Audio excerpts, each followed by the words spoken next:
bagaimana kabar kalian hari ini? Tetap semangat? Selamat berjumpa kembali dengan Bu Nike dalam pelajaran Bahasa Indonesia kelas 7. Sebelumnya, silahkan persiapkan buku paket Bahasa Indonesia kelas 7, alat tulismu, dan juga buku catatan. Selamat mengikuti pembelajaran.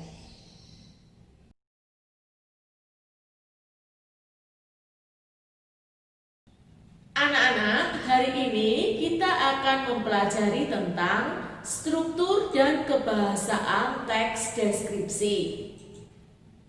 Struktur teks deskripsi.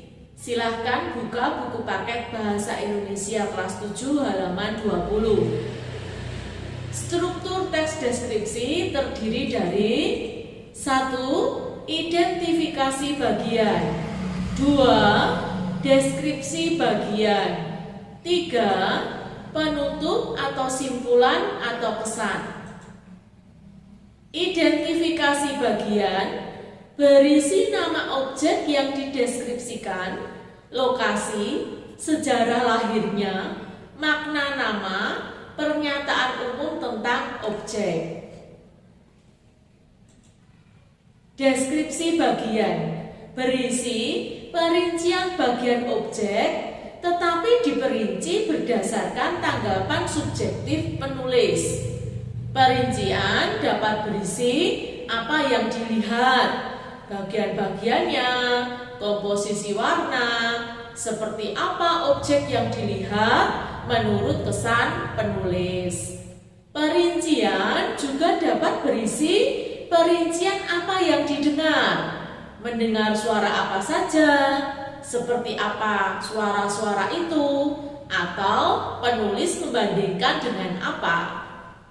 Perincian juga dapat berisi apa yang dirasakan penulis dengan mengamati objek. Penutup atau simpulan atau pesan berisi kesan umum. Silahkan kalian buka buku paket Bahasa Indonesia kelas 7 halaman 18. Di sana terdapat contoh teks deskripsi berjudul Rumah Tongkonan. Rumah Tongkonan terdiri 3 paragraf. Paragraf yang pertama merupakan identifikasi yang berisi nama objek, lokasi, gambaran umum objek. Paragraf 2 merupakan deskripsi bagian. Isinya memerinci bahan kayu, ukiran rumah, hiasan atap rumah. Paragraf ketiga merupakan penutup yang berisi kesan umum. Kebahasaan teks deskripsi. Buka buku paket Bahasa Indonesia halaman 21. Ciri kebahasaan teks deskripsi antara lain: 1. Penggunaan kata khusus atau kalimat perincian untuk mengkonkretkan. 2. Penggunaan kalimat yang menggunakan cerapan panca indera. 3. Penggunaan kata dengan kata dasar berawalan K, P, T, S. 4.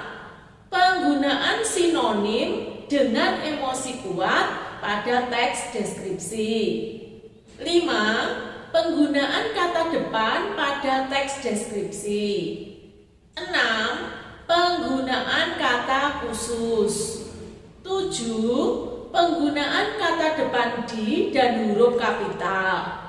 8. Mendaftar kalimat bermajas. 9. Penggunaan pilihan kata yang bervariasi.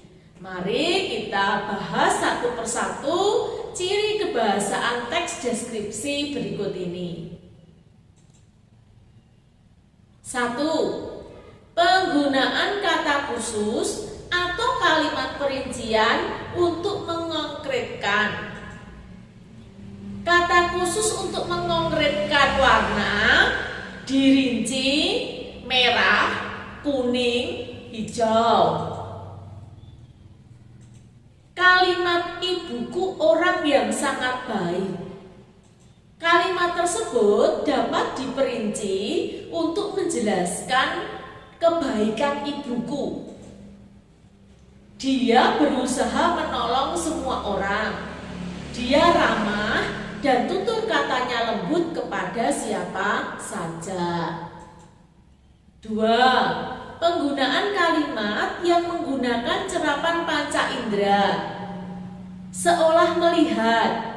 Contoh kalimatnya, pantai panjang dengan pasir putih. Seolah mendengar. Contoh kalimatnya, debur ombak pantai terdengar berirama. Seolah merasa. Contoh kalimatnya, udara sangat terasa segar.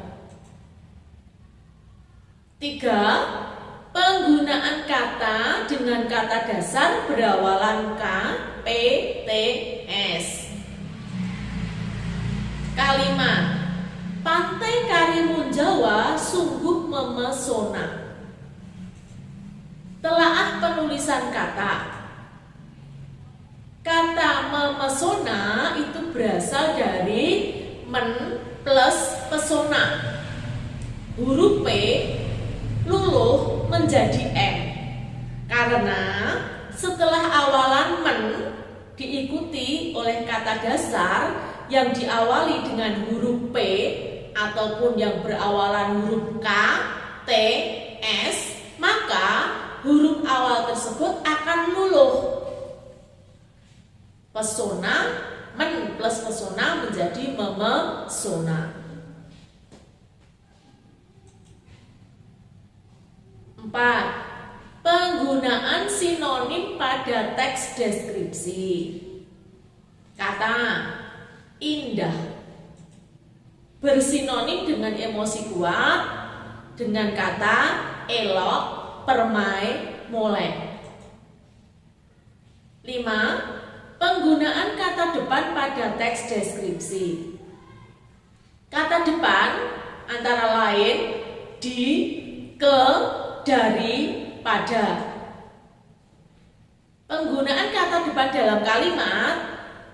Contoh, drama tari kolosal Arya dipentaskan di Monas. Kata dipentaskan di sini bukan merupakan kata depan, sehingga penulisannya digabung, dipentaskan digabung. Sedangkan di pada kata di Monas penulisannya dipisah. Kenapa? Karena di merupakan kata depan. Contoh kalimat kedua, matahari seolah-olah masuk ke dalam hamparan air laut. Ke merupakan kata depan, sehingga ke penulisannya dipisah dengan kata dalam. Contoh kalimat ketiga, dari kejauhan tampak hamparan permadani biru Tosca. Dari merupakan kata depan, sehingga penulisannya dipisah dengan kata kejauhan. Contoh kalimat keempat, pada arah selatan bibir pantai Senggigi terdapat pura kecil yang bernama Batu Bolong. Kata pada merupakan kata depan dan penulisannya dipisah dengan kata arah. Anak-anak, kalau kalian perhatikan, keempat kata depan ini penulisannya dipisah dan dilekati dengan kata penunjuk tempat atau kata penunjuk arah. 6. Penggunaan kata khusus.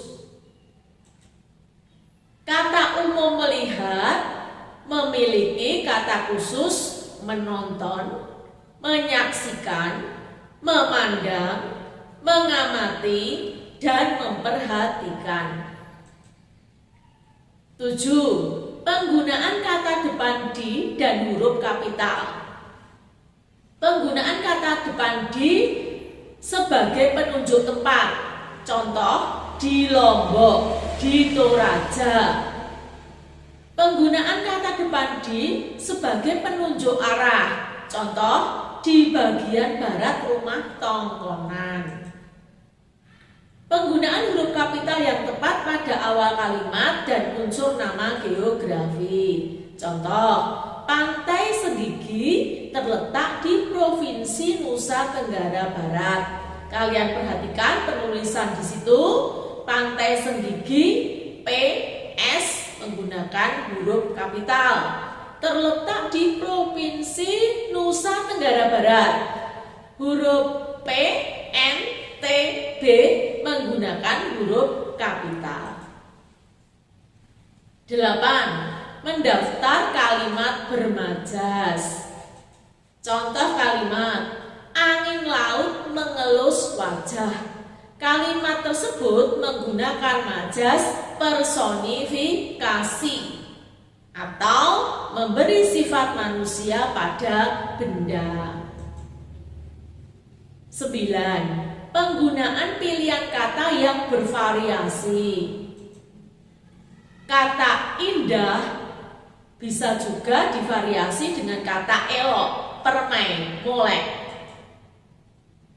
Dalam kalimat bisa digunakan pantai indah nan permai.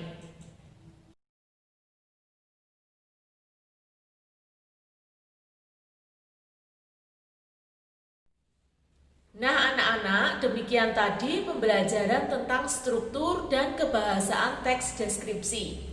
Sampai jumpa lagi di pembelajaran berikutnya.